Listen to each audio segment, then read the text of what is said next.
and see if it goes live. Okay, what's it doing? Yeah, I Meeting think is being live streamed. Got it. yeah. Is it live streaming? Let's see. I want to check like on YouTube. Let's see if it's going. Channel. It says live right now. Okay. Yeah. Meeting is being live streamed. Got it. Okay, there's a little bit of a delay, it looks like, for Yep. us to there, but we're good. So, perfect. Let's see. I'm gonna open it on not you're more experienced with live stuff than I am, That's all but right. we will figure out how this works. Okay, there we go. I just want to make sure I can see the chat if there is anything going on there Yeah. as well. No, that's fair.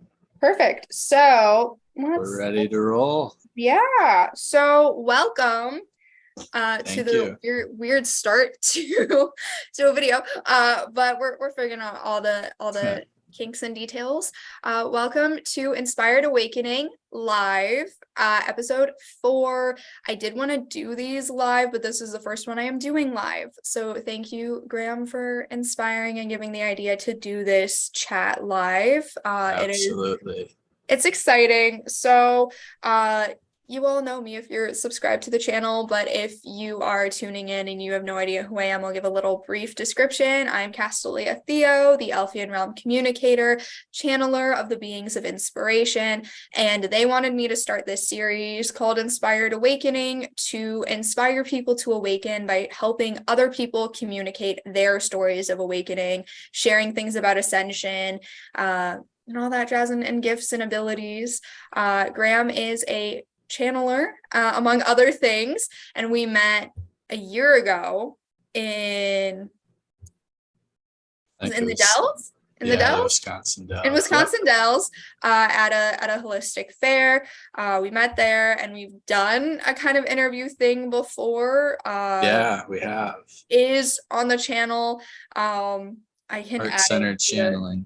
Yeah, where I did a channeling, it was more about me. Roles reversed. Well, yeah, now it's all about you, Grahm.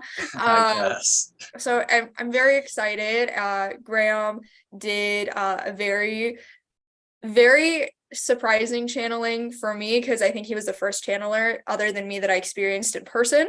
So that is, he helped inspire my awakening a little bit, inspired me to do fairs a little bit. So that's why I brought him here to inspire all of you. So Grahm, why don't you introduce yourself and talk about yourself a little bit? Absolutely. So yeah, as Kastalia shared, I do channeling and I do intuitive readings. Primarily, I do spirit guide readings where I connect with people's spirit guides and share the information I get from them. I've had a really good mentor who's helped me with that. And in my experience, we all have a handful of guides, 3, 4, 5, 6, maybe, at any one time. And yeah, that's something I do now. I've done readings at different fairs, and it wasn't something that I anticipated or necessarily saw myself doing. I just started tuning in more for myself.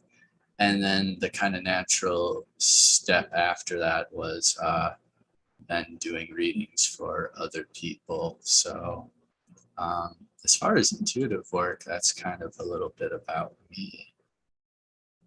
Interesting. Yeah, the guide readings. I've like the elves have their whole guide domain. We're like one guide, but it's interesting how you're able to tap into a whole different host of guides. There's so many different ways to do readings. I know, So many. So I mean, I know it's because I started with tarot. That's how I tuned into my abilities. I don't know how you tuned into yours. If you want to share that a little bit, when did you start knowing you had psychic abilities? yeah. So I kind of first got into spirituality when I was 18, and I was having a lot of mental health struggles throughout middle and high school, and I had like a bipolar disorder diagnosis, so I was experiencing a lot of lows and highs. And the highs kind of had a spiritual, I mean, I didn't really necessarily, I wouldn't call it that at the time, but in hindsight, like they had a spiritual component to them, or kind of a mystical energy and otherworldly feeling to them. Um, and so then I came across some books that had kind of some spiritual mystical energy to them too, and they were fiction, but I was just like, wow, that really resonates with what I'm experiencing. And so then I looked more into like alternative views on mental health, and that's when I got into kind of more new age, non-dual spirituality. Um, and so that was when I was 18, and it wasn't until like I'm 24 now. It wasn't until I started doing readings 2.5 years ago, and that's when I started working with Ken Lewicki. That's the guy I mentioned as a mentor for me, and he teaches a bunch of classes on connecting with your own spirit guides, connecting with your soul. Kind of a lot of classes on like channeling information for yourself. Um, and I had gotten readings from a bunch of different people before then, so and I loved it. So I was really interested in like seeing, like, could I get information for myself? Because that was something that I didn't really think I was capable of. Or I kind of thought like you had to be more like maybe special, or that it was that it was harder to get information than it really actually is. And so just working with him and practicing doing readings for other people helped me kind of become a little more comfortable and confident in intuitive abilities. But it's something I'm more developed than necessarily had. I was just kind of there, and like I was hearing and seeing things since like I was born, kind of a thing. That wasn't the case for me, although it is for some people. So that's the different avenue of it, because I know people use the term like natural born psychic, natural born medium, the ones who sense Yeah. and see things from the beginning. I know for me, I was seeing things from a young age and scaring my parents. Yeah. My mom specifically was like, who is she talking to? I would go to one spot in the wall and I would always like look up and talk, and I would see elves running around when I was Oh a my kid. God. So I know that there is that, but I'm it's very interesting that you just decided to learn it, and it is a type of skill that can be learned, which I know isn't Yes. something that's communicated. Some, like you said, some people think that you have to be special, but anybody can tap into Yeah. it. So do Oh, you like, after you tuned into it, do you like, now is it fully active and going all the time, or is it something you only tune into when you need to? that's a good question. And I'll answer that too. But I want to touch on what you said about like, again, about it being like special. Like, I think that's Mhm. such uh,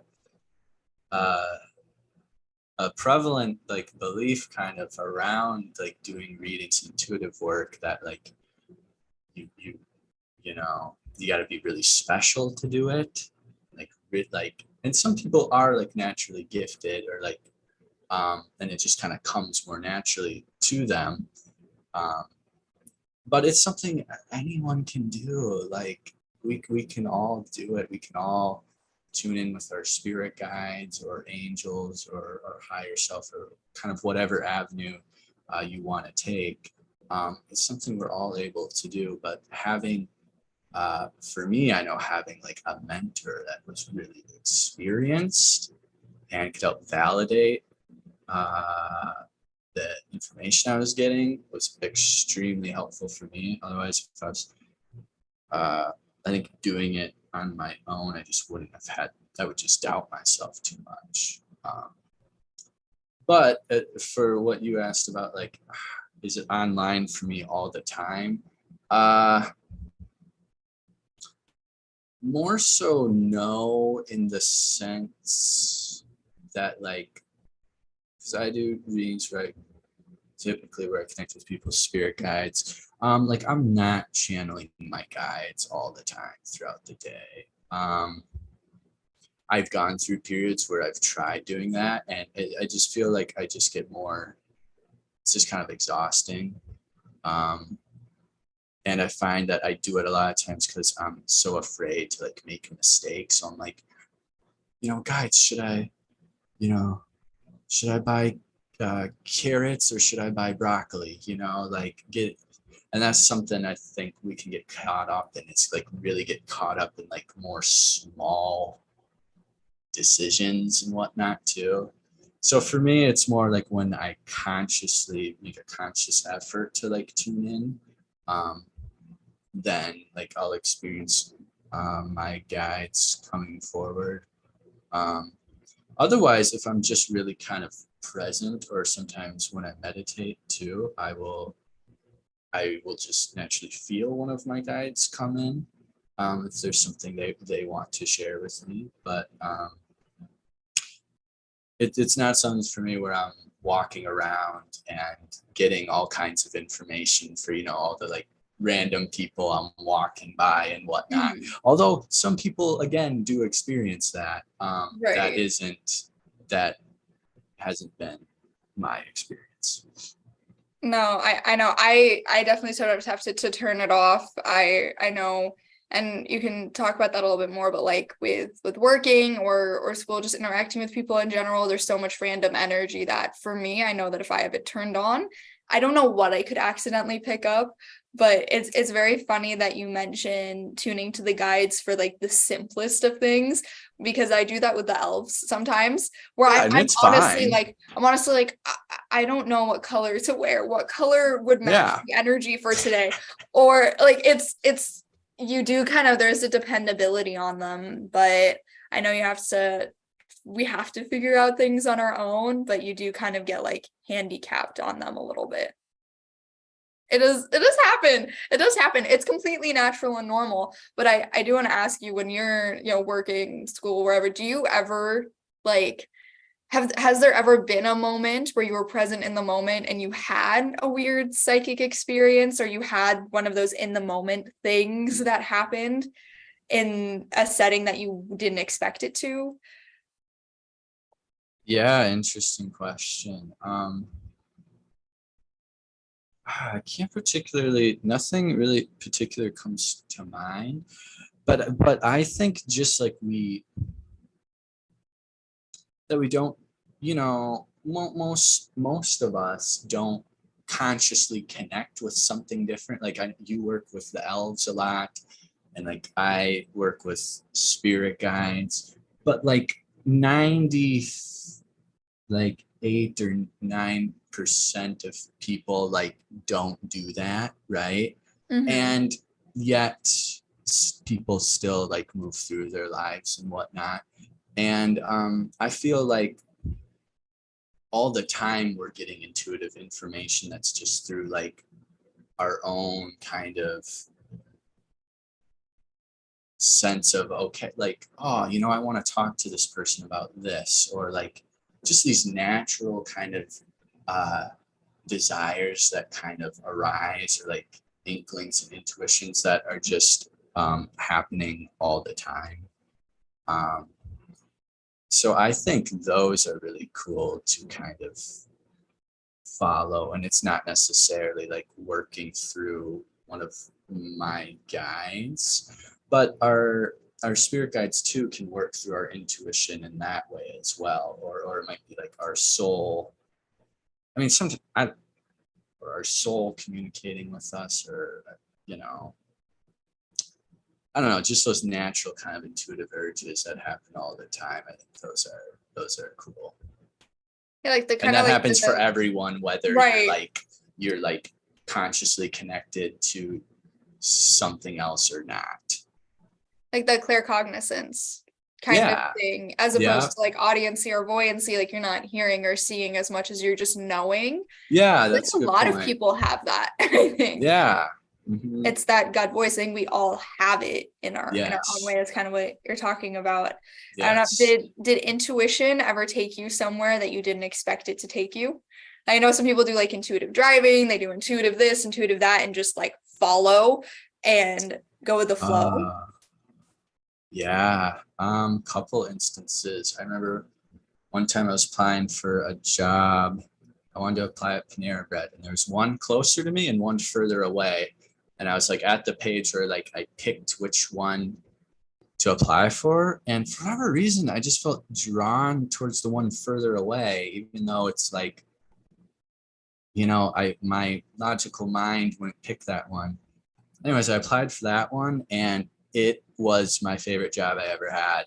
And just the people I worked with were awesome. And I remember hearing things about the other store, like how it wasn't as busy, other stuff where it seemed like I'm like, dang, I'm glad. I think I made a good choice. Um, and on like a smaller scale, I even know just like a month or two ago, I was channeling my guides a little more than usual that day, and it was like 9 p.m. and they were like, I was driving around and they were like, go to the gym. I'm like, really? That's kind of random. But anyways, I went, and then I ran into like two or three of my friends there and just had a great time. So, I mean, that's just even like not a life shattering, experience, but still like those little things where it's like, why would I do that? But okay, sure, I'll try it. And it's like, oh, that worked out great. That kind of proves the point that sometimes intuition, spirituality doesn't have to be this big ego, like fake ego dance of like, oh, I need to follow guidance and go do this big thing and do this and do that and make a splash. Like it can just Yeah, be as simple as getting a job.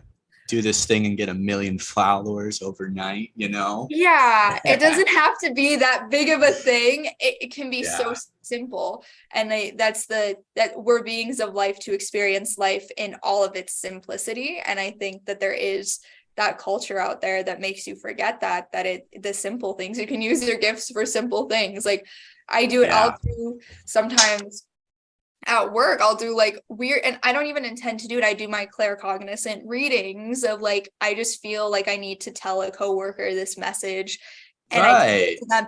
And then they end up telling me this whole story that they've never told anyone before. And then it opens them up more. And then, when someone's healed, they can help heal others. And I've seen that shift in my work environment. I don't know, have you had moments with that with coworkers where you've delivered a message, or not a message, but you felt guided to tell them something?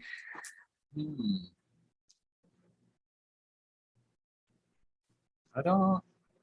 I can't think of anything in particular where I felt like, oh, I need to deliver this message to someone. But I feel like I just feel guided or drawn, or I get a lot of joy out of just talking to people in general. Mm-hmm. So I'm kind of someone who I'll talk with just about any and everyone. And it's one of those things that I get so much deep uh, pleasure and satisfaction from doing.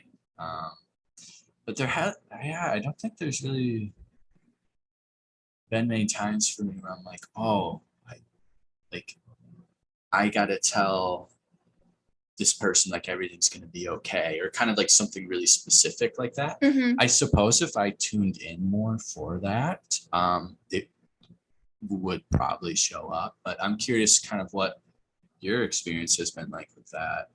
With that, it's more when I like letting people talk. It's part of like the communicator energy. And when someone's talking to me about something, I feel like guided to always mention spirit or mention, beyond the veil, mention this, mention healing, mention something.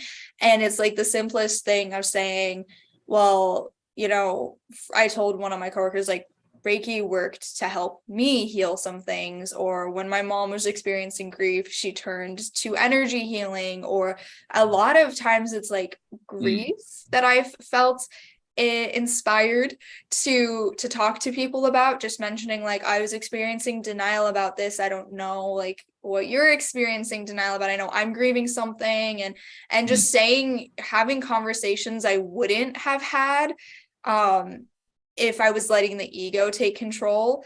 I Those are see. my Yeah. experiences with that, having those like just weird, I just wouldn't have them. I wouldn't think to talk to this person about them. Like I was picking up my business cards from Office Depot, and I was talking to the guy working there, and he told me of his experiences with psychic abilities, and he's like, I haven't told anybody about this in 20 years. And Wow. just That's because amazing. he saw like Your cards, energy I'm guessing. healing on the cards, Yeah. and he just Right. started talking about it.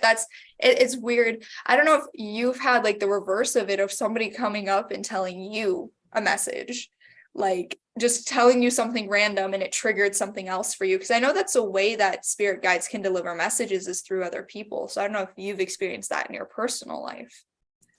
Yeah. There's kind of one that sticks out that happened kind of recently. Um, or there's another time too. I'm sure we all get these where just sometimes someone says something and you're just like, whoa, that has deeper meaning for you than maybe they were even aware. Like I was doing this one CNA program. Um, what was it? Certified nursing assistant. And I wasn't really digging it that much. And I did feel like, like I don't really see myself doing this, but I was in the program. And I had mentioned something about that. And one of the other students there was just like, well, what are you doing here then?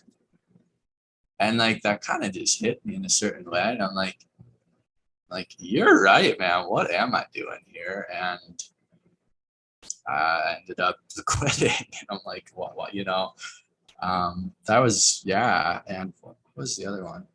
There was one recently. I was doing readings. So sometimes I do um, mini readings on Facebook Live on my channel. And the last lady that came in, uh, she's a person I know that does readings too, and she gave me a message. And I've never had that happen before while doing readings. And she gave me a message kind of around school and looking into some different classes. And yeah, that was cool. Wow, interesting. That kind of inspires a question. How do you, because I know that there's like a balancing thing. How do you balance the spiritual life versus the school life versus the working life versus the family life, and all the different kind of faces we have to wear while living in the physical form? Do you sometimes like filter? Do you not filter? I know some people don't share sides of themselves with certain people. Oh, So kind of, do you always let the spiritual side of you show? oh, that's a great question. I feel like pretty much, yeah. Pretty much, yes. Like definitely when I first started doing readings, it's kind of similar to my mental health challenges. Like I remember that was something I didn't talk about a ton, especially in like middle and high school. Like I didn't talk about it at all with like any of my peers.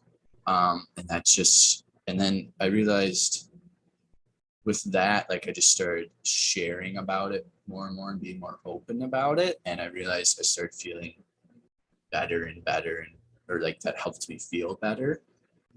So the same thing once I started getting into readings, I I just started like sharing with more and more people, just like, yeah, this is something I do. I do intuitive readings, and it definitely kind of scared me to share that or to like make a Facebook page and invite all my Facebook friends to like my channeling page, like stuff like that. That's like, whoa, I'm putting myself out there a little bit. Um, but it's felt so good to do because it's the real me. Like that's who I am. And um, I mean, it's not like it's the first thing I share with someone. I'm not like obsessing over like, oh, I got to tell everyone like I do Mm-hmm. readings. But it's definitely not like if I feel like it feels like natural to talk about with someone, I don't inhibit that. Um, yeah, I think it's good to live just integrated.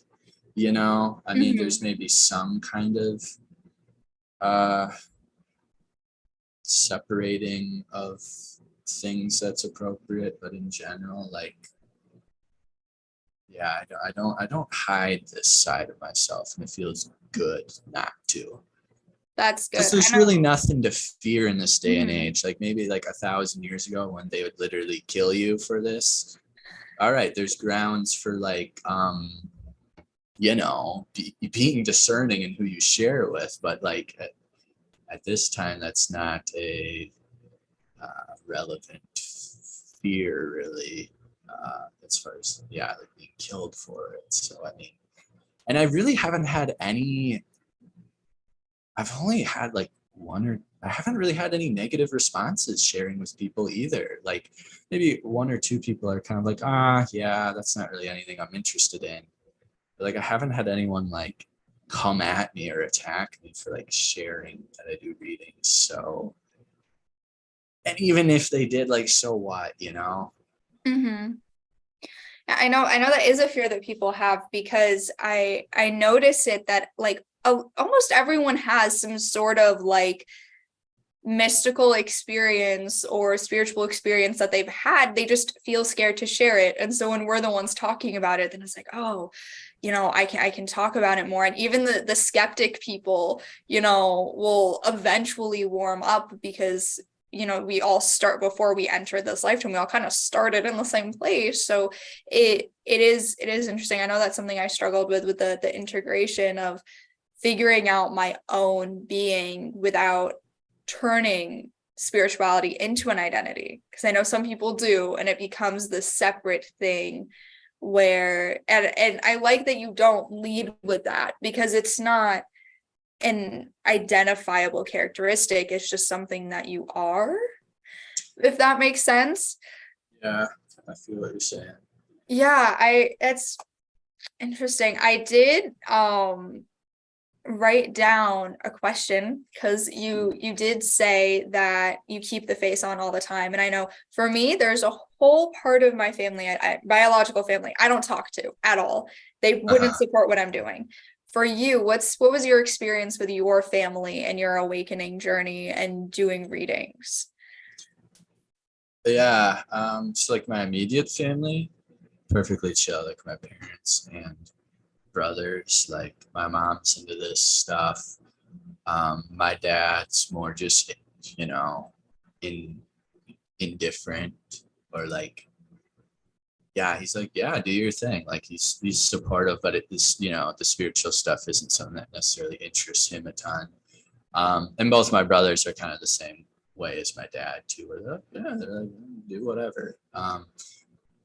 Uh, and there isn't like my family. We were Christian and then stopped going to church like 10 years ago or so, and now they don't anymore and don't like identify as Christian. So I feel like without having like a religious thing there, that kind of uh, you know, so in Christianity, it seems kind of dominant that any kind of like this kind of work is bad or Mm-hmm. evil or something. With my mom's side of the family, though, they are definitely heavily religious and Christian, and so actually with them, I don't share much with, like, I don't. Well, I just, it seems like it would just like yeah, I'm friends with like some of my aunts and uncles um on Facebook, and I like share all my intuitive stuff on there, but they've never talked with me about it or anything. And I just like, it isn't something I've talked with them about, like my mom's side of the family. But not necessarily hiding it either. I guess I'm not like forthcoming and like, hey guys, I'm like doing this Mm-hmm. expo in a month or two. I am a little scared to do that, and I'm not sure how that would turn out. I don't know. It's an experience. I know at least I had the benefit of my whole biological father's family. I didn't even talk to them prior to my Sure. awakening. Like I I was starting slowly and I separated from them. And it is, religion is such a big thing that separates people. But the funniest Yeah, thing to me is that for me personally, I feel more connected to God. I feel more connected to a higher power with the work that totally, I'm doing, which is something that totally. is Yeah, expressed like, oh, well, you are separate from God if you're doing that, or you're separate from a higher power if you're doing that, yeah. or angels are bad. I've heard that from religious people, and I just That's really interesting that take. is an interesting thing. I don't know. Have you But had like I, to talk about fairs? I've had some and we've had interesting interactions at fairs. Have you had like people who come to see what it's about, but are talking to you with like judgment or like almost like they want to cleanse you? Like I don't know how else to mm, describe it, but they have that kind of eye or intention that, oh, people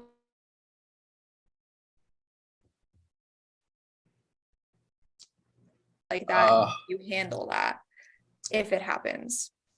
yeah, it cut out for a few seconds there, but Oh, I got the okay. gist of what you're saying. Yeah. I think just on my end, Mm. um, I haven't really experienced that very much. Only kind of one time where I had a gal that was definitely like testing me.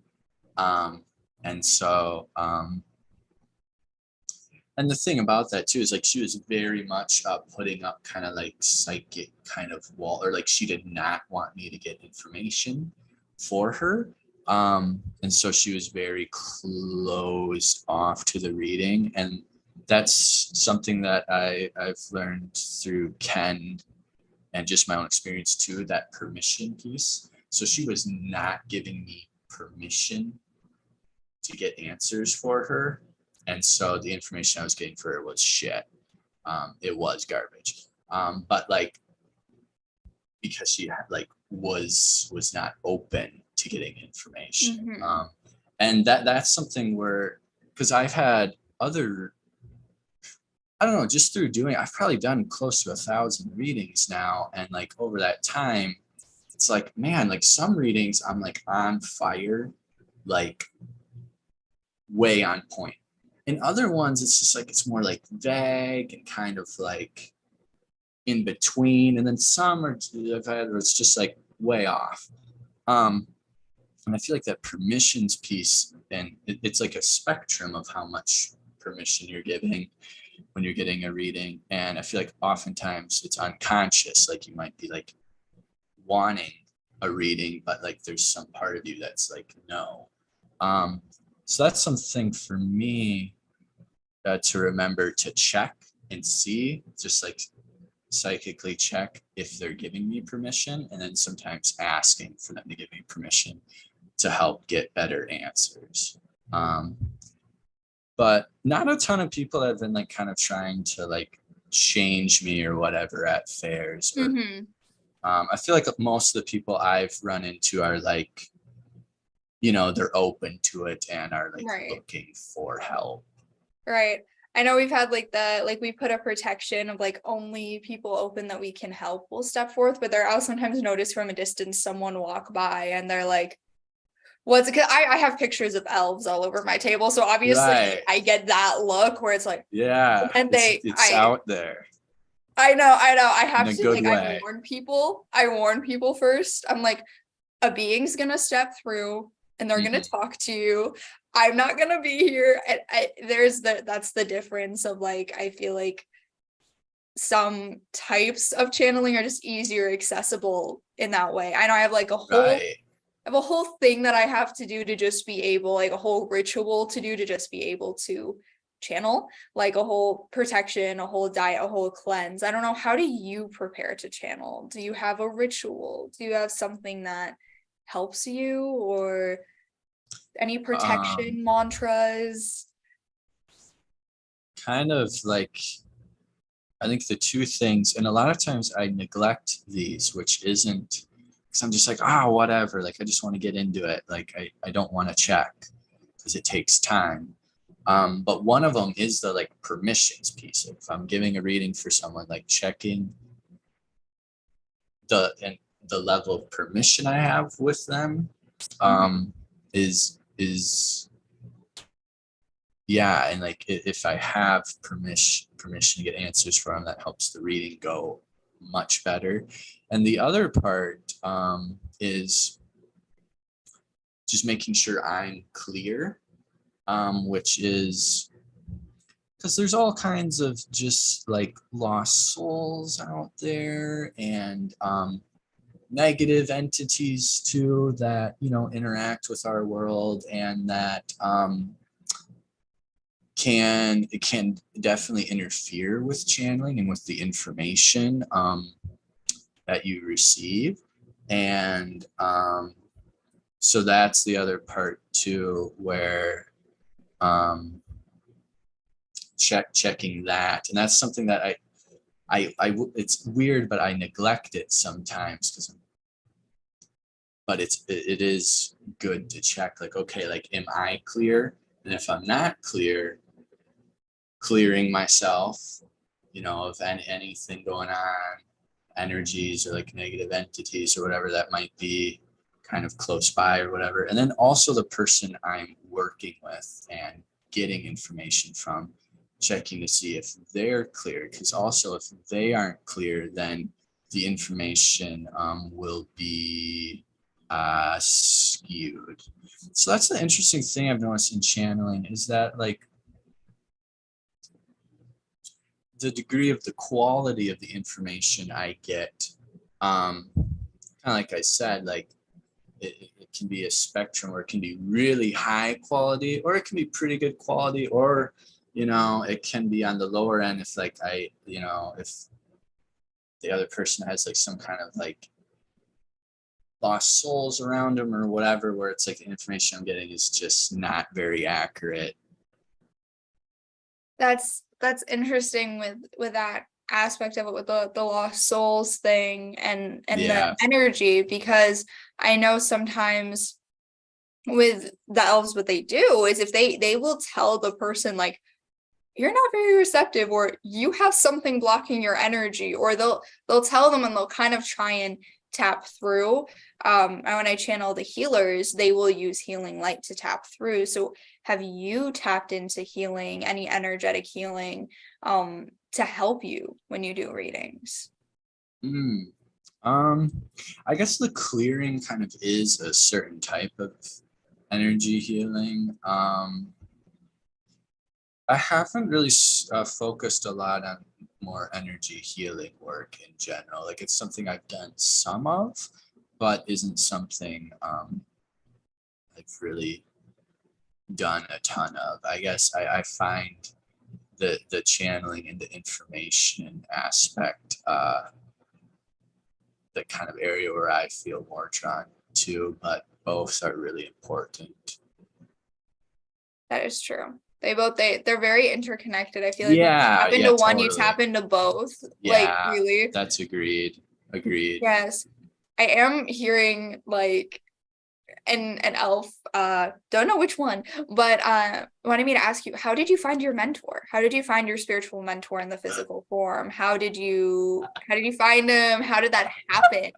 Tell that story. They're like, Oh, tell that that's story. so They're funny because very it's interested. They're like, they want to hear about human mentors and the work that they're doing. it was such a just like random thing. So I went to a spiritual retreat in 2019. I live in Minnesota. I went to this retreat in California in Mount Shasta and met a lot of cool people there. There's a lot of channeling going on. It was this guy named Lee Carroll who channels Cryon, this like angelic entity. And it was great. It was a week long. One of the best times of my life. I loved it. There's like over 100 people there, really cool people from across the country and some international. And so I connected with some people there. And then I think maybe a year later, uh, one of them, one of the people I connected with did different energy work, and I did a session with her, and that was cool. And then like a month or two later, she just randomly reached out and was like, "Hey, I think you should check out this guy," and that ended up being Ken. And I saw like, whoa, he teaches people how to connect with their spirit guides. Like, that's something that I had been interested in exploring and like wanting to try to do, because I had gone through this period of getting lots of different readings and stuff from other people. But I'm like, well, wouldn't it be cool if like I could just get answers for myself, right? Like be my own psychic, right?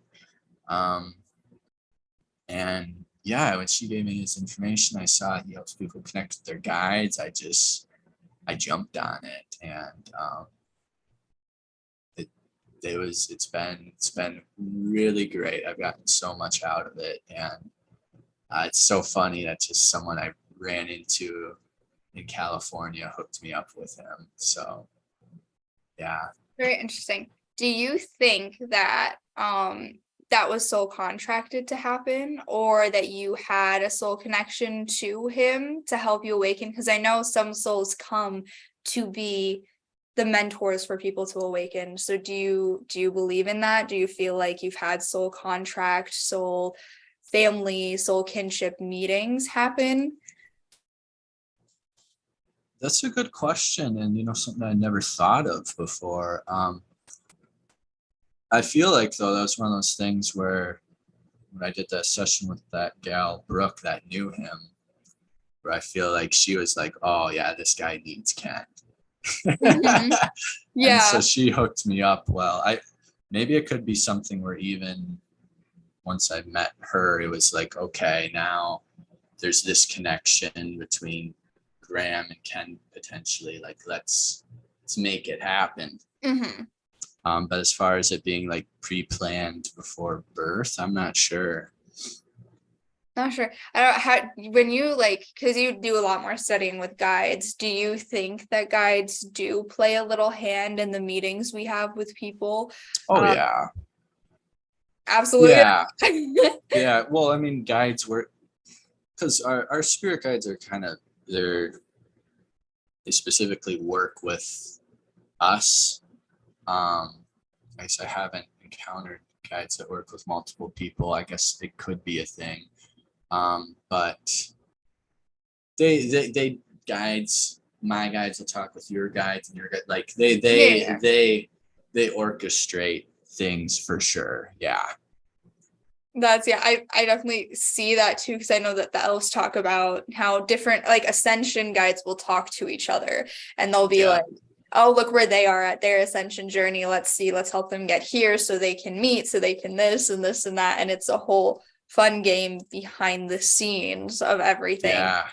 A lot of people think there's no purpose to the way that things go, but do you think coincidences are real or it's divine guidance? I think it's kind of some of both. Well, both. Well, I mean, I guess I don't really think that like there's cause and effect for everything. So there isn't like anything random in that sense. But if you're kind of asking like, does every, because I know I've gotten caught up sometimes in even being like, I'm trying to think of an example, like seeing some leaves like rustle across the street and then being like, oh, I wonder what that means. Is that like a Mm-hmm. sign for me? Or like seeing like some birds fly and be like, God, what does that mean? Like Mm-hmm. trying to find like find meaning of that over just stuff that's kind of regular and everyday. So I feel like when you see something kind of synchronous, like when you experience a synchronicity, I feel like there's a certain feeling to it where you just kind of like know. Or like I remember one time I was thinking like what school to go to, and I was thinking about these two different schools, and then it's something that was on my mind a lot. And then I walk outside, and then boom, a bus with one of the school's names just splattered on it, like drives by. So like that's a more like obvious, like okay kind of moment. But like I don't know, like just some birds flying overhead, like birds just fly too. Mm-hmm. So that's discernment. Right. Which is a lesson learned, because there are people get caught up in looking in the meaning of every little thing, and And that's I've a been there. lesson. I've been Mhm, there. I've been there too. Yeah. And like, So life life is just going on, and It's exactly. not everything is like a big message. Speaking Yeah. of message, do you? 'Cause Love I was that waiting. I'm segue. like That's I'm so funny. watching for a segue. Okay, like where, like when can I segue? Do you want to channel any messages for the collective group? I don't see any messages in the chat. But if you just like. I don't see any questions in the chat. So if you just want to feel show us how you channel, show us how you do it, and any messages the collective needs on this super moon. It's a super lunar eclipse moon in Scorpio, and it's a 5/5 portal, so it's perfect time for channeling, right? Yeah. No, I'll definitely tune in with my guides. I have two different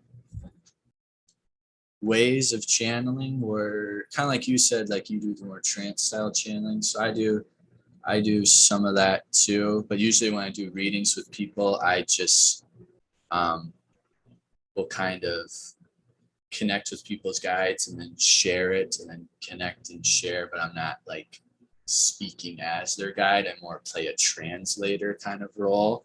And I found that that's just worked better for me for doing one-on-one readings, although both can work. But I'm gonna just feel into which kind of way feels better here.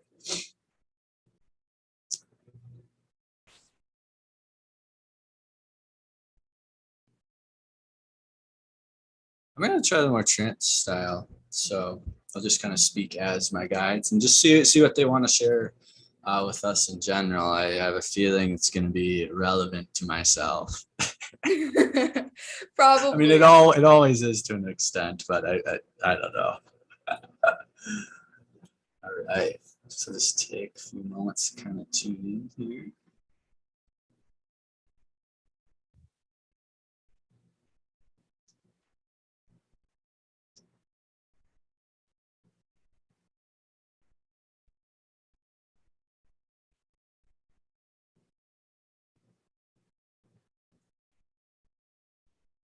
Greetings.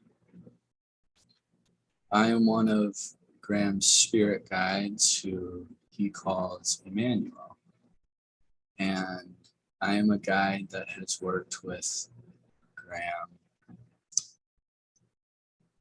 through his entire awakening journey here. I'm the guide that he has worked with the most closely throughout his time as a channeler. And what I want to share today with all of you is something that was touched on earlier, that everyone can channel. Everyone can connect with their own guides and teachers and past loved ones. Again, it is not something that is reserved for a special elite few. This belief does not serve all of you, because it is not true, and it sets up a system where you have to go to someone else to connect with your loved ones or your guides, in a similar way that different religions have played that role as intermediaries, where you would have to go through the church to connect with God, or through a priest to reach God. But the answers truly are within and are available to all of you directly. This is not to say that it isn't helpful to go to other people, because it does take discernment to figure out what is your guide, what is your intuition, what is your soul speaking, and what is just your own thoughts and inner monologue.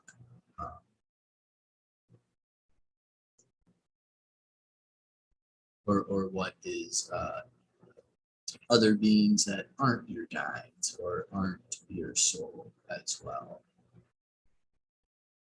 That takes time to discern. But it is important to know that this is available to each and every one of you. And we encourage you, if it is something you are interested in, learning more how to connect with your guides or your soul, develop your intuition further, to practice, seek out training, or just practice yourself feeling into your intuition, insight, and guidance, and then acting on it.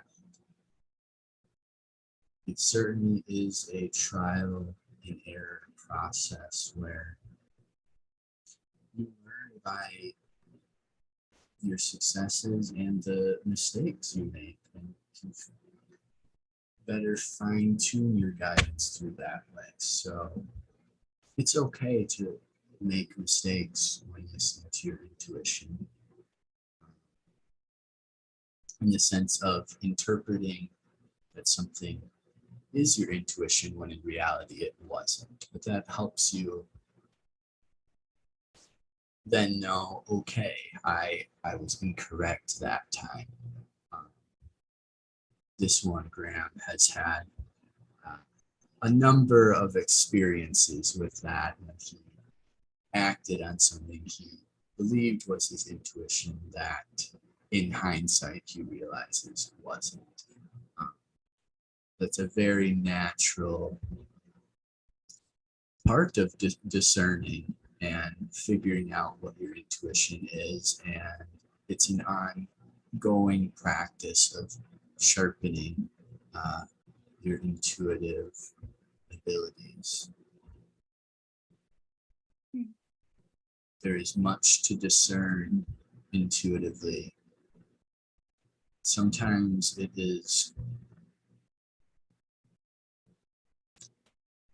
sometimes an action might be good for you to take, for instance, changing a job, but maybe just now isn't the time. Maybe it's in a couple of weeks from now, or after you have a certain conversation with someone, or after you find a flyer for a different job that stands out, then it's the time to act. So there's many aspects to intuition and a lot to discern there, but it serves you to explore it and to start connecting, start practicing. You're not gonna be perfect right away. No, neither of these channels will claim to be perfect either. It is a skill that you develop.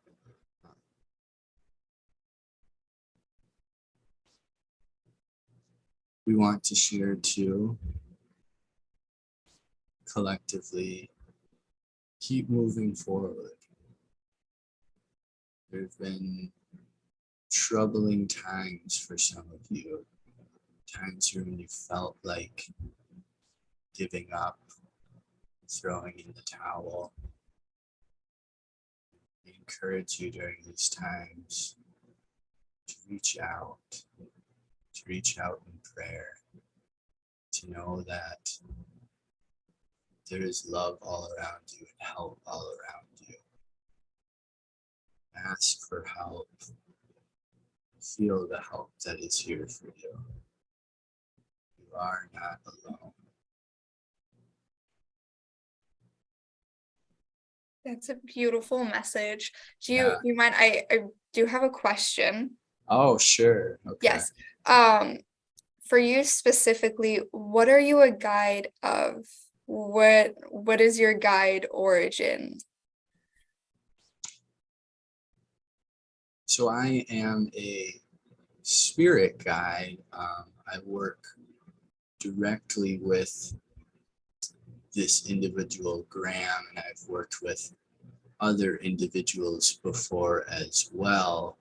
I have lived other lifetimes before with this one, Grahm, and that is where we have a connection that we formed in those lives, which has made me feel called to help him by being one of his spirit guides in this incarnation that he is living.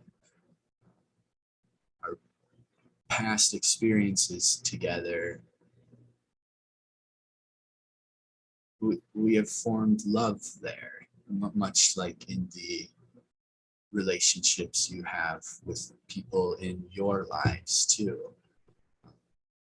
And so now we're playing that out, where now I'm helping him from the non-physical realm. It's similar to how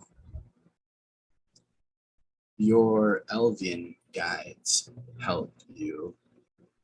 They are also non-physical, and you have also had past life connections with them as well.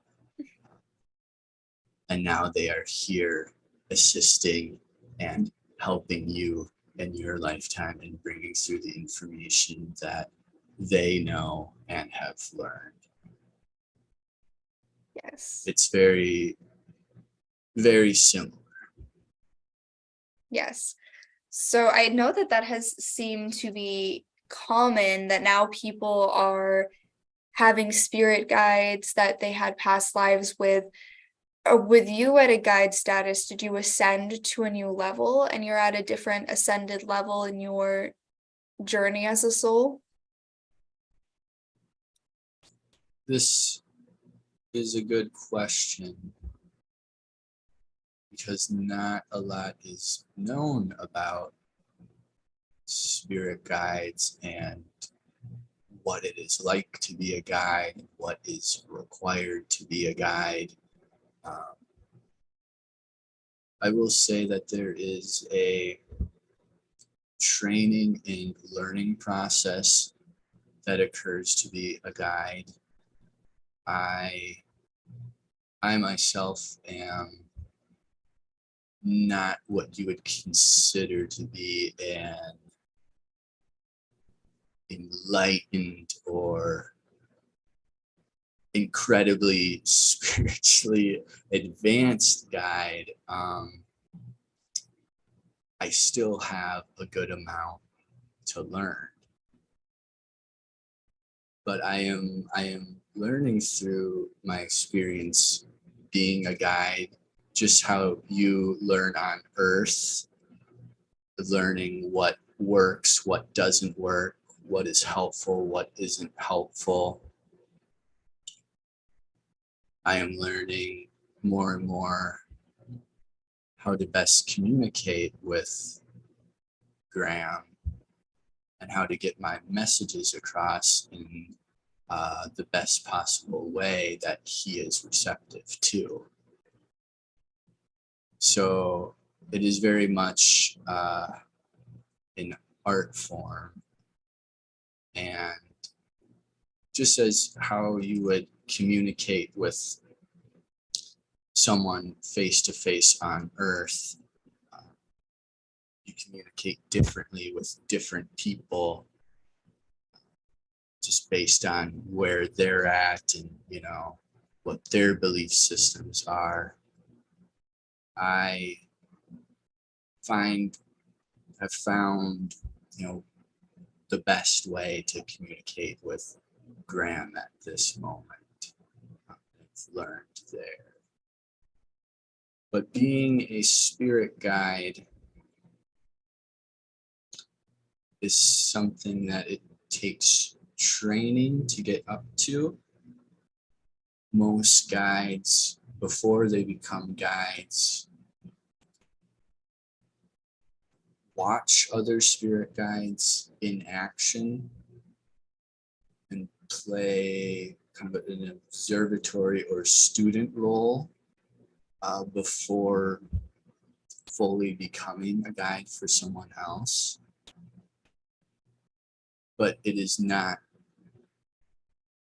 something that you have to be incredibly advanced or enlightened at, in the sense of being like a Buddha or a Jesus type figure, to be a spirit guide for someone on the individual level.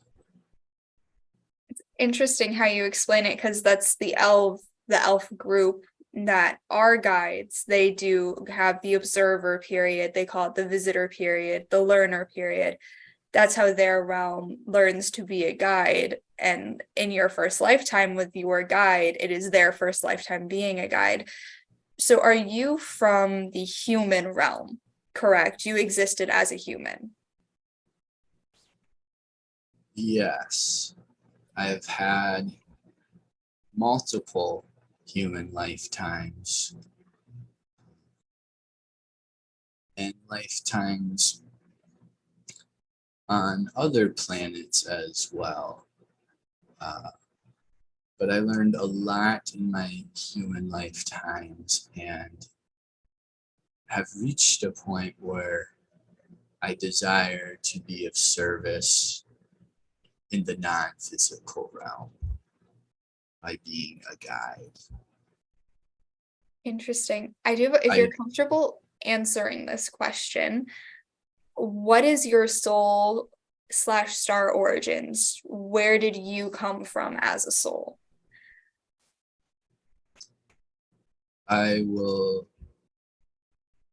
answer that, but I also want to mention that I desire to be a spirit guide. If I desire at a later period to have another human incarnation or an incarnation elsewhere, I am free to do that. At this time, though, I get a lot of joy and pleasure and enjoy being in the non-physical realm at this time. As far as star origin goes, I spent a lot of time in the star system of Sirius, a more technologically advanced civilization. And that's where I gained a ton of spiritual growth through my lifetimes in the Sirius star system. Lifetimes where Grahm was present as well. We learned and bonded together. So thank you for your questions. Yes, thank you for answering, and thank you for sharing. There is a person in the chat who wants to say hi and is wondering if we would be okay having a surprise guest in this live, Sky Chen. So I don't know if Grahm wants to come back, or if you have any guidance on that, to have someone come in and contribute to the channeling conversation going on right now. Or if you have any messages for Sky, while I try and find the information there. Do you have any messages for Sky Chen? Bring him on in. Bring him on in. Let's let's do that. I will send him now the We don't information. have any particular messages for Sky at this time, as we want to keep the messages broad and applicable to everyone. Yes. But bring them on in. Bring him on in. Well, I sent him if he. And we will now close this channeling unless there were any other questions, final questions you would like to ask. Not that I can think of at the moment, and I don't see any else in the chat. So that is all for now. Thank you so much for communicating with us. And thank you for asking such insightful and thoughtful questions as well. We appreciate your enthusiasm for this work. So thank you. Thank you.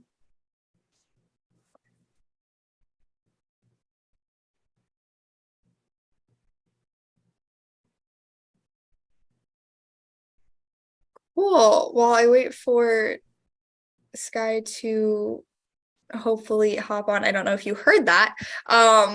But Sky commented. Oh no, I heard you heard all that. Of it.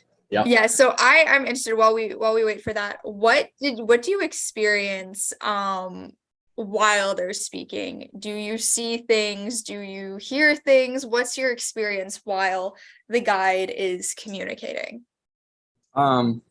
So I've never gotten to the point where it's like I've like embodied them to the point where I'm like not aware of what I'm saying or what's happening.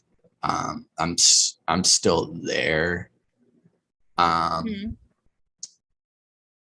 sometimes when I do that, the more like speaking as them, not so much this time. Although I do feel it where it's just this expanded kind of feeling, especially around my head. But other times it's just like, whoa, I feel so huge and like peaceful and like zened out. But like my experience with it is like, I set the intention to like, I know what this guide feels like. As he'd mentioned, I've worked with him a good amount. I'm familiar with like his energy signature and kind of how he communicates and talks. So I just kind of feel him there and kind of like melding with me, and then I just kind of let flow what I feel like is coming from him as far as the words go. Like I just talk, and I don't exactly know where it's going, but it's just kind of like a few words, a sentence at a time, kind of a thing. That's interesting. Do you hear it as a different language being translated or feel it in that way? Because that's how I feel it. I feel it as a different language translating, like it's translating to English almost. I don't know if you experienced that. I haven't necessarily experienced it in that way, no. It's interesting. I typically don't see things, but the weirdest thing is and I don't know if everyone else could see it, or it was just me, but I could clearly see like your soul energy behind your body.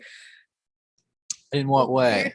In a way that it was like I could tell that you had stepped back, and I could see like the aura outline of a soul behind that I could tell was yours, and that you were like in the room but not in the body, which was that's really cool. I've never seen anything like that before, and I was just like, I took note of it and like I have never seen anything like that before, and it was very interesting to experience that. and to see that. Yes, Sky said okay coming in, but I don't see anything pop up. I don't know. But Okay. it is so funny.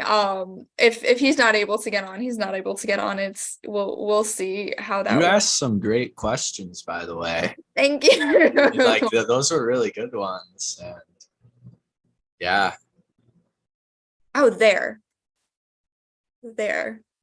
I hit admit, so let's see if he's in. Ah! That's so funny. I I love that. Thank you. Those questions were kind of eating at me when you connect with guides. Hi, Sky. Hey Everyone's saying guys, how's it hi. going? What's up? Yeah, we'll Look at wrap all up. us youngins. I'm a youngin' too. Yes. We'll wrap up at like maybe 8. So we'll have like 20 minutes to chat with special guest Sky making an appearance in another episode. He had a whole episode for him and just couldn't keep Contain himself. I couldn't contain myself. Ah, No, I saw it because Kastalia told me about it beforehand, and she's like, you should hop on. And I had some other things I was doing today, but as I was kind of relaxing into my home, the feed came up. It popped up on my social media, and I was like, all right, I'll come on in. And I got in right as you were channeling from your main guide, Grahm, and just hearing a lot of that. It's pretty cool about how you're talking about how guides observe other guides and how it's an ongoing process. That is a really cool perspective to bring to the table. And as you were saying that, I was given some context on the relationship I have with my main guide. I guess you could call him my main guide. yeah, that's fair. He's a brother of mine, and he was living a long time ago at the same time I was alive too, and we were actually flesh and blood brothers in ancient Greece. But then after that, we did a kind of hop skip thing where if I'm alive, he's like the main guy to relay information, to show signs, to give suggestions, to do hints. And then when I pass away and he embodies himself in the physical form, then I take on that role as well. And it's kind of like we have this like longing to be together, flesh and blood, in the same at the same time, in the same life. But there's some sort of divine necessity, I want to say. That's kind of a strong word, but divine design for that. I was wondering if you have a relationship like that with any of your guides, either of you, or if you know of anybody that you've come across that's had that kind of interesting setup, and what you can kind of like get from it as to why it has that kind of structure to it, or why it's that way. Okay. Yeah, that's a cool question. I'm just kind of tuning in with my guide right now and seeing what he has to share, because I don't necessarily know a lot. I know a smidge about that, in the sense that with Soul and Star Origins, in my star origin planet energy, we have our guardian, or she's called the Alphian, like ALF, like alpha leader Clever. of the planet, and she always remains, she's like the number one Novian, is the planet of star origins for me. My soul origins is the sun.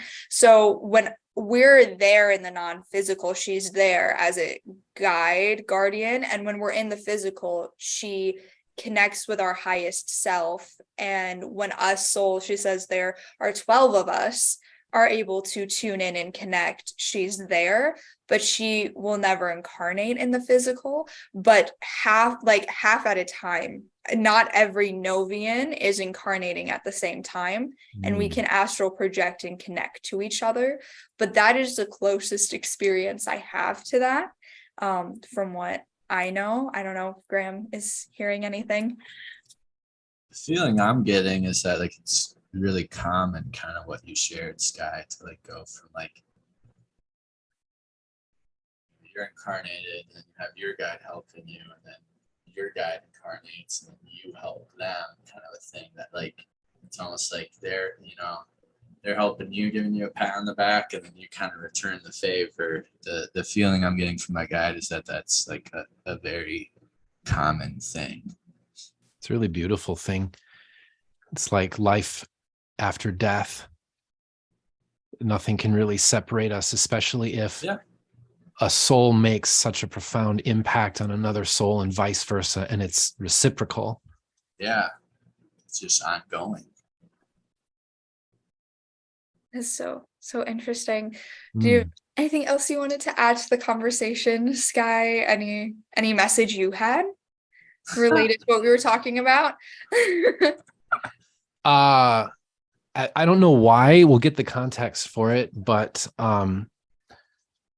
just to give anybody who's watching who has no idea who I am or anything, I'm natural. I'm a natural. We should have introduced who you are. I'm a dude. I channel. I can see, hear, feel, and know. That's the easiest way, just to get the words out of the way, descriptions, all this and all that. Yes, from birth, it's always been this way. And as I've grown older, I can see that it's that way in other lives too, just like it is with Grahm and with Kastalia too. But as you were asking that, I saw a candy, like a wrapped up candy, and it was really well put together. It was from high quality ingredients. It's like, that old sugar pulling technique that they used to do in like the 1920s and 30s, where they would like heat up sugar to a certain temperature and then they would pull it in a certain way and it would make all these elaborate like designs and stuff.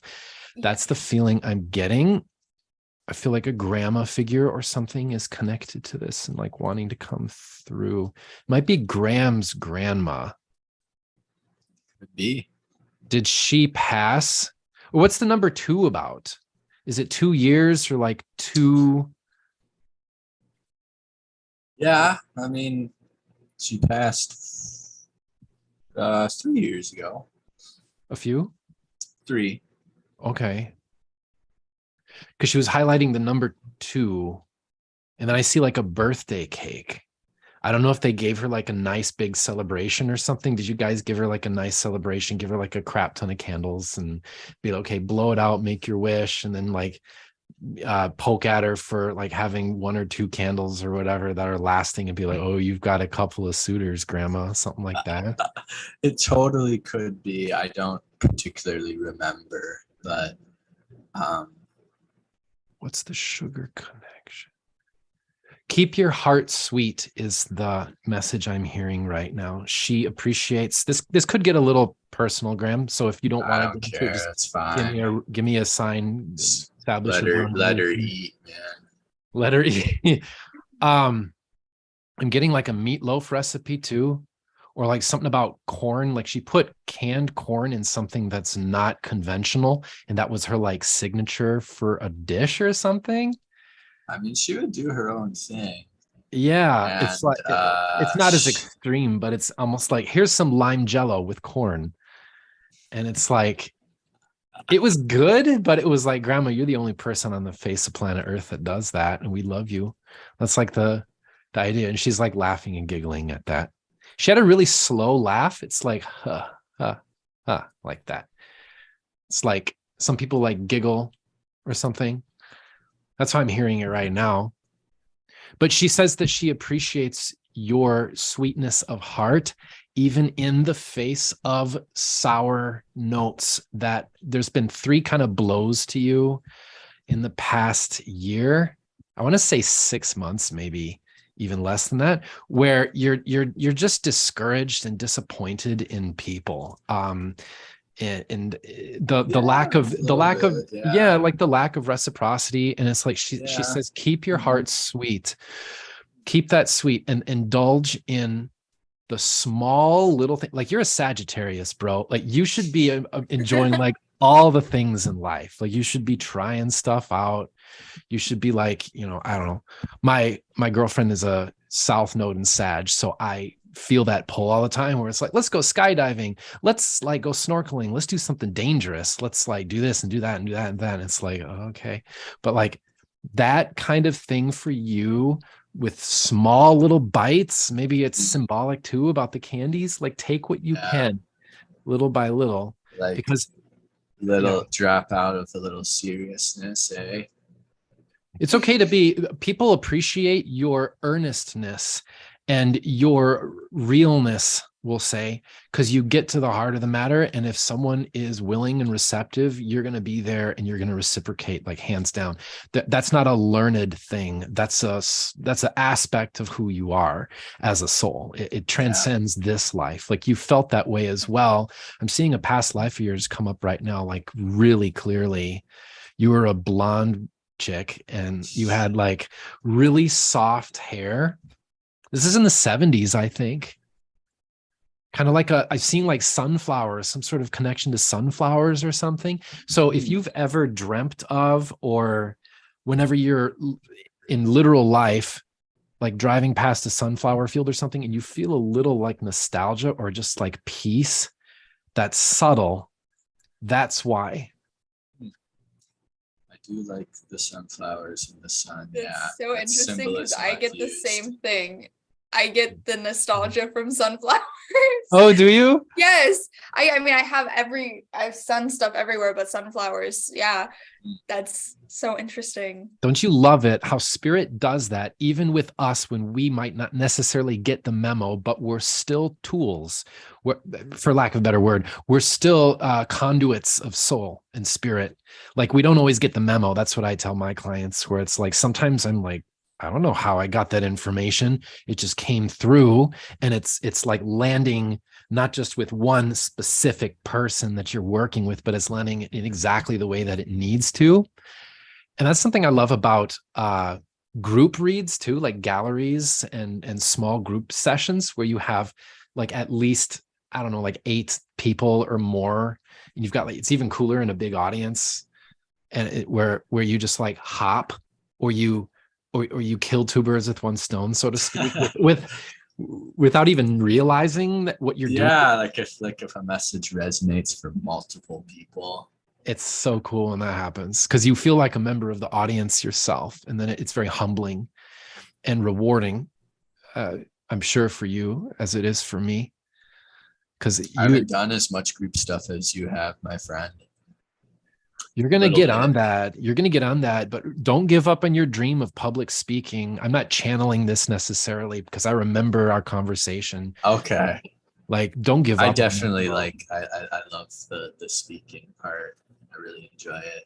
You're very receptive. People listen to what you have to say, not because of your hustle, like projection of what a lot of people do in our culture this day of age, where they want to like grab attention. You do the exact opposite, which is like similar to how I work too. I think that's why we really like our energy jives pretty well. Like I've always gotten along with you, because we're in touch with the divine feminine. We're in touch with reception, with being present rather than poking at something, which is like the divine masculine always wanted. It's really interesting that you highlight that, because I never thought about how I communicate in that way, but I feel like you're right to just being a little more like, hey, here's an option, but it's like I've definitely gone through periods of like trying to like change people's minds. I've definitely had different conversations with there's a lot of cool people I know in my college town here that are Christian, and like getting debates. But I'm like, it's so exhausting. And I'm like, why am I even trying to change? Like it's actually been really relaxing and peaceful and satisfying to just more accept people where they are. And more just be like, here's an option, but you do your thing. I'm definitely in that bandwagon too. I think that affects a lot of us because we're so passionate. And especially if we have star seed stuff going on, that for me, I can hear your guide saying this, Kastalia, indigo child. Like, there's stuff that just boils my blood. And when I was younger, especially, but I've been through so much grief, sorrow, loss, and feelings of betrayal, but they're great teachers because in every instance of betrayal, for example, the reason it burns so much is because you once you get to a certain place where you can accept that you're as much part of the equation as the others were or whatever, you'll start to see your role in it and start to take accountability for that. Why am I bringing that up? There was something else I was going to bring up and I tabled it, but then I lost it. It was juicy though. It'll come back if it needs to. But yeah, your public speaking. Oh, this is what they wanted to add to it. It's not just a message for you, Grahm, but it's a message for a lot of us mediums that are just really sensitive, and we want to do our stuff in these times, but a lot of us are very frustrated working things out because we're processing things in a very three-dimensional physiological way on top of it. I'm sure you're feeling this this moon stuff right now, Kastalia. Yes. You and I both got Taurus Scorpio going on. Holy freaking cannoli, man. I woke up today with like the most sore throat ever. It just came on out of nowhere. And I haven't really been traveling around a lot or anything or meeting up with anybody, but I feel it's a purge of sorts. Okay, before I get carried away, I got to relay this message for us. So, whatever inspires you, even if it is at some level, I want to change this person's mind. That's a divine inspiration. And we can talk about the delivery and the logistics of working with people in that manner. But at the essence of it, what initiates that feeling from within is divine, and that should not be squashed ever.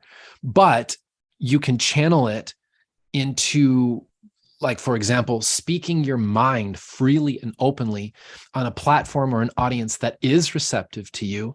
And then in a way, you'll kind of like sideswipe the need to have to like make the communication be this way with the party that you want to change.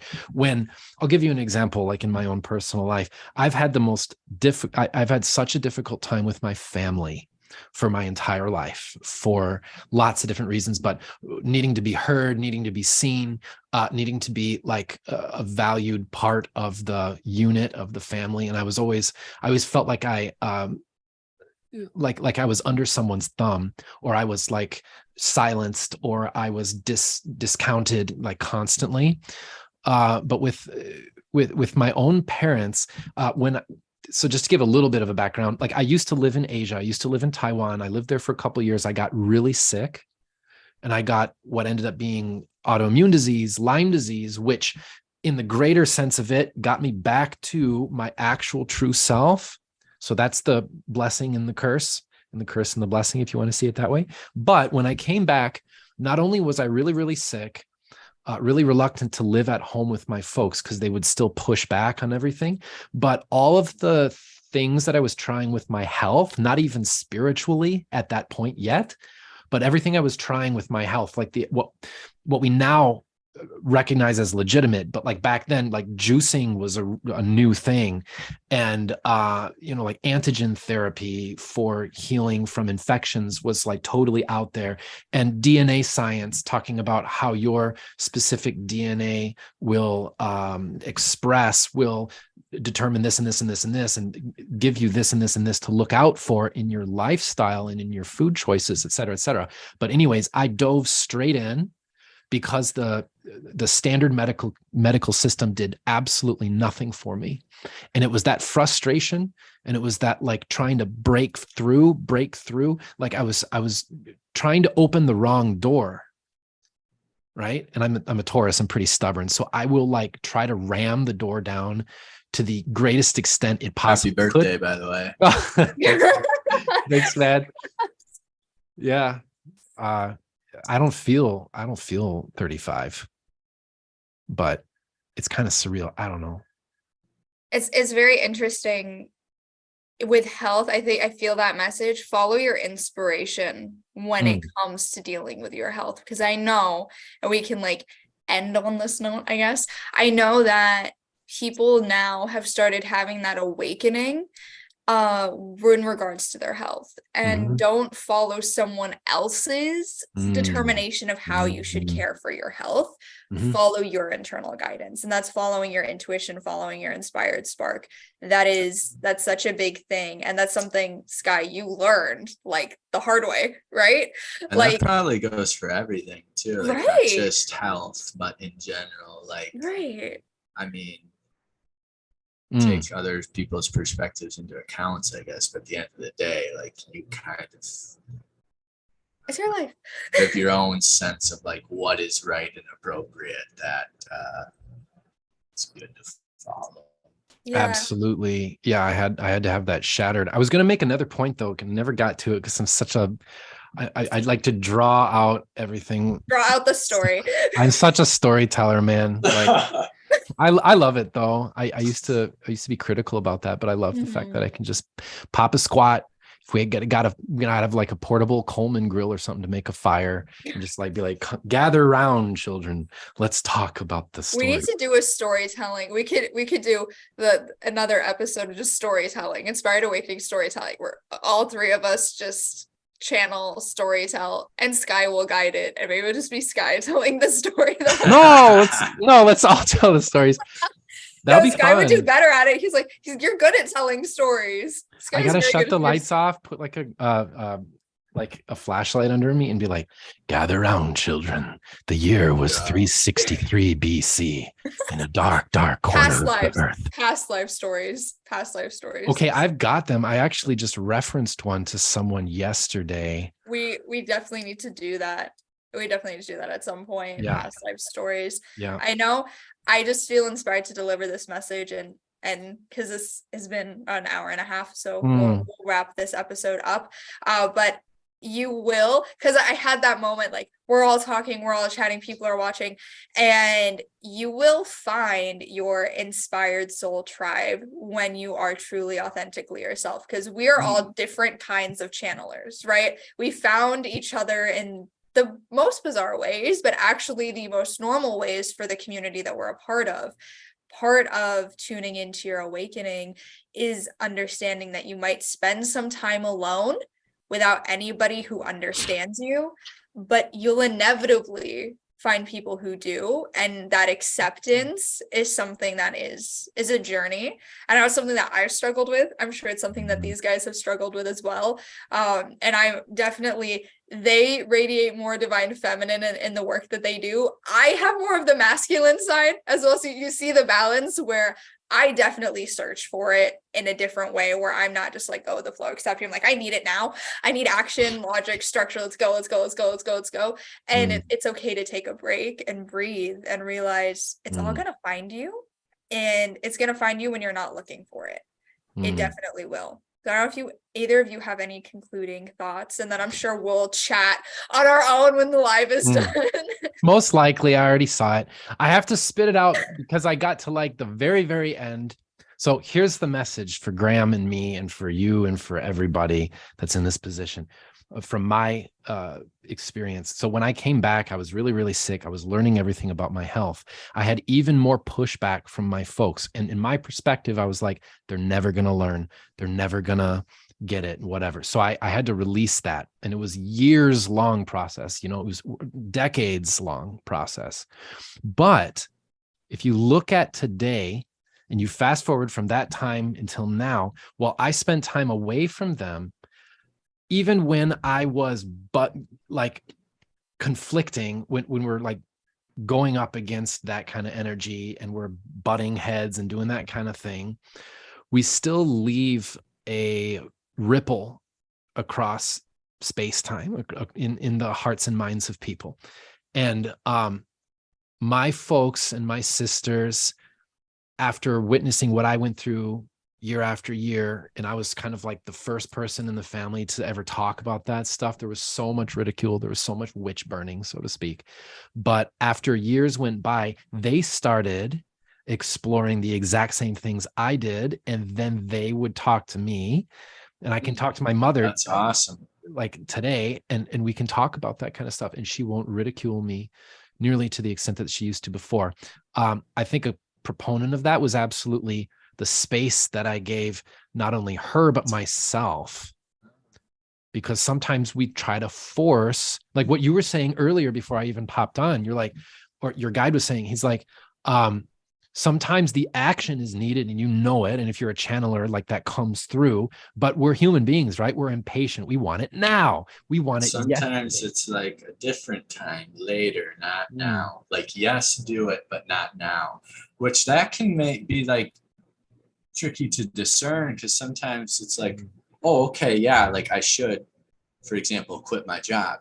And it's like, wait, quitting my job doesn't quite feel quite right. Doesn't feel, but like it feels right, but it doesn't. And there can be like so many facets to it where it's like, yes, leave your job, but like not right now, maybe in a few weeks, or after you have like, I don't know. It's where intuition's so interesting. It is, because there's like, sometimes I find my place in a space of dichotomy where I simultaneously acknowledge, sit with my higher self in total peace, in total understanding. Everything's jiving. There's nothing. Yeah, just like Zen. I pictured that too, with my arms outstretched like that. But at the same time, my human self is freaking out. And I'm just like, screw this. No. And that's so funny. The human self. I keep saying this is going to be an ending note, and then it isn't. I'm sabotaging. I know. It's the Taurus. It's the Taurus. The human self really does try and prevent you from experiencing the life you're meant to experience by like trying to control it. It's like, I'm gonna force this, I'm gonna live someone else's life so that they fit into my life. Like how you were saying, you were trying to kind of force your mom into accepting who you were when she wasn't ready. Like sometimes the human self needs to be quiet, and we be ourselves. And it's the learning that we are humans, but there's the ego human, and then there's the us human, and which human are we going to be today? And you get to make that decision. And that's part of the awakening journey. You get another personality, you get another self to learn how to be both, by also not being the ego all the time, but accepting when the ego does make decisions for you and it's not the intuition. I know Grahm has experienced it. I have also experienced it. I'm sure Sky has experienced it. All the time. Where the ego is making decisions for you and you think this is the right thing to do. It's because the ego wants to do it. See, I've graduated to the point where I know what the truth is, but I defy it anyway in myself. Oh yeah, that happens too. And I'm like, and it's normal, and it's okay. Yeah. It's okay. It's okay to make mistakes. It's okay to fumble, because you're never going to be awoken and you're never going to be healed. You're going to be awakening and healing for the entirety of your existence, because you're constantly growing. You're constantly changing. The elves are saying, because you are beings of the tree of life, you will grow like a tree. You will experience seasons like a tree, where you will go through the nice sunny summer, and you will also go through the harsh, cold winter. But you have to go through the cold to experience the good, and the good isn't as enjoyable without the bad. That feels like that's such a good message. Amen. Amen. Amen. Amen. And I just want to say too, thanks so much for having me. It was yes, of course, of course. We need to do more. We need to do more of these, more collaborations together, and as a group, we've created a channeling trio. We will start a separate YouTube channel, the channeling trio. Yeah, thanks for letting me butt in. I didn't want to like interrupt anything or whatnot, but I just felt like it'd be kind of cool to hop in and see what comes out. I was being inspired. Yes, thank you. Yeah. And you gave Grahm a message too. So thank you, partner. Yeah, for Amazing. sure. We need the Taurus during Taurus season. Yes. Do we? I don't know, man, because we've got a moon in Scorpio with eclipse, and I'm a Taurus sun, Scorpio moon, and I've been having this like date on in the back of my mind for like a couple of weeks, and I was like, it's coming up.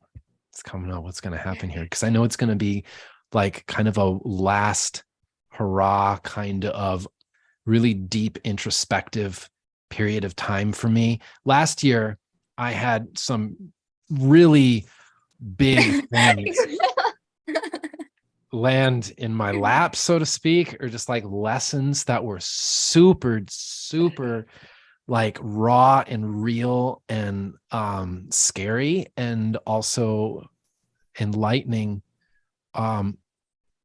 It's interesting, like last year, even my vacation, like I had an amazing vacation. I was in the Philippines for a while. I did work and play, and I met. Maybe let's end the live and then continue. Yeah. Okay. Then continue. That's Yes. what I. Yeah, I do. I will end with saying I did already. I will have a few more channeled videos coming out on the channel that I already recorded, but this is actually the last thing I am recording that will be coming out before I go to Greece. So to all the subscribers and followers, do be expecting there will be channelings from the beach and connecting and all of that, and other inspired awakenings with a bunch of other people. So Inspired Awakening, this whole series is going to have a lot more episodes when I go this summer, but this is an exciting episode and we'll be doing a lot more with these two because they're my channeling friends. I'm sure we'll collaborate more. Correct I love it. Yes. Stay inspired, beautiful beings. May the petals of the flower of inspiration lead you back to all of us again. I do have Graham's stuff in the description, but I can add Sky's stuff in a comment as well. But if you do want to actually just see all of Sky's stuff, go to Inspired Awakening episode 2, and that is where you'll find Sky's stuff. You want to hear a little bit more about Ascension, go to Inspired Awakening episode 3, and Inspired Awakening episode 1 is about me. So if you don't know who I am, check that out. Love all of you, sending you all love and light. Goodbye for now.